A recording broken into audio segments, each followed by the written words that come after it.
Settle అయిన అబ్బాయి కావాలని అమ్మాయి, సెటిల్ అయ్యాక పెళ్లి చేసుకుందాం అని అబ్బాయి. వీళ్ళిద్దరూ కలిసి వీళ్ళిద్దరి ఆలోచనలు ఇట్లా ఉండటం వల్ల ఆంధ్రప్రదేశ్‌లో పెళ్ళిళ్ళు ఆలస్యాలైపోయి, ఆ పైన వీళ్ళు పెళ్లి చేసుకున్నాక పిల్లలు పుట్టక ఆస్పత్రుల చుట్టూ తిరిగితే ఐవీఎఫ్‌లు అట్లాంటి వాటిటితో మొన్న ఈ మధ్యన ఎవరో డాక్టర్ గారిది నడిచింది గదా! అట్లాంటి కథలు ఒకటి. డబ్బు ఉన్న ఆహ్, పిల్లలు పుట్టనటువంటి దంపతులు. రెండవ వాళ్ళు డబ్బు లేనటువంటి వాళ్ళు. ఎవరినన్నా పిల్లని దత్తత తీసుకుందాంలే, ఈ గొడవంతా ఎందుకు అనుకునేటటువంటి వాళ్ళు. వాళ్ళకిక్కడ పిల్లలు దొరకట్లేదు. రీజన్ ఏంటి అంటే, ఇక్కడ కన్నడమే తగ్గిస్తే ఎక్కడ కుదురుతది?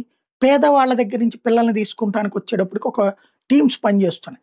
అట్లాగే పక్కనున్న తెలంగాణ రాష్ట్రంలో కూడా పేదలు, గిరిజనులు, బడుగు బలహీన వర్గాలకు సంబంధించి ముగ్గురు, నలుగురు పిల్లలుంటే అందులో చిట్ట చివరి పిల్లల్ని అమ్మేస్తున్నారు. అమ్మేస్తున్నారనాలా? దత్తత ఇస్తున్నారనాలా?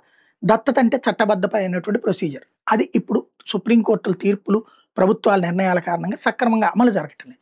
దాంతో ఏమైపోతుందంటే డబ్బులిచ్చి తీసేసుకుంటున్నారు. ఆ డబ్బులిచ్చి తీసుకోవడాన్ని అమ్మడం, కొనుగోలు కింద క్రైమ్ కిందకి చూస్తారు. ఇప్పుడు అట్లాగే ఆడ శిశువులకు సంబంధించినటువంటిది చోటు చేసుకున్నటువంటిది.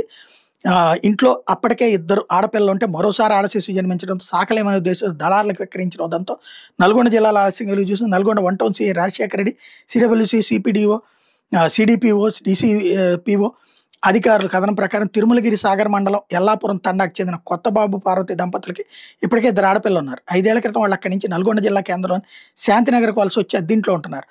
బాబు ఉదయం నుంచి మధ్యాహ్నం వరకు స్థానిక మటన్ దుకాణంలో పనిచేస్తాడు. సాయంత్రం వేళ ఆటో నడుపుతూ కుటుంబాన్ని పోషిస్తున్నాడు. ఈ నెల 15న హాలియా మండలంలోని ఆసుపత్రిలో పార్వతికి కాన్పు జరిగితే మరోసారి అమ్మాయి పుట్టింది. శిశువు తండ్రి బాబు గుంటూరులోని తన బంధువు కొండలరావుకి సమాచారం ఇచ్చాడు.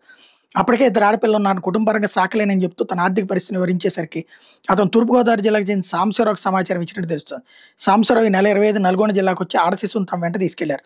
కాన్పు తర్వాత శిశువు కనిపించకపోవడంతో బంధువులు బాబు దంపతులను ప్రశ్నించారు. వాళ్ళు తడబడుతూ సమాధానం ఇవ్వడంతో అనుమానం వచ్చి మహిళా శిశు సంక్షేమ శాఖ పోలీసులకు సమాచారం ఇచ్చారు. గుంటూరు జిల్లాలోని దళాల ద్వారా శిశువును 5 లక్షల వరకు విక్రయించినట్టు తెలుస్తోంది. ఐసీడీఎస్ అధికారులు ఎల్లాపురం తండాకు వెళ్తే అక్కడ 2018 నుండి ఈ దంపతులు ఉండటం లేదని, నల్గొండ జిల్లాలోని శాంతినగర్ ప్రాంతంలో నివాసం ఉంటున్నట్టు స్థానికులు వాళ్ళకి వివరించారు. దీంతో శాంతినగర్లోని అద్దెంటికి పోలీసులు, ఐసీడీఎస్ అధికారులు వెళ్తే తాళం వేసింది. పూర్తి ఇంకా తెలియాల్సి ఉంది. నల్గొండ 1 టౌన్ పోలీస్ స్టేషన్కి బాబు దంపతులను పిలిపించి కేసు నమోదు చేసి విచారణ చేస్తున్నారు. తూర్పుగోదావరి జిల్లాకు ప్రత్యేకంగా పోలీసు బృందాన్ని పంపించినట్టు సమాచారం.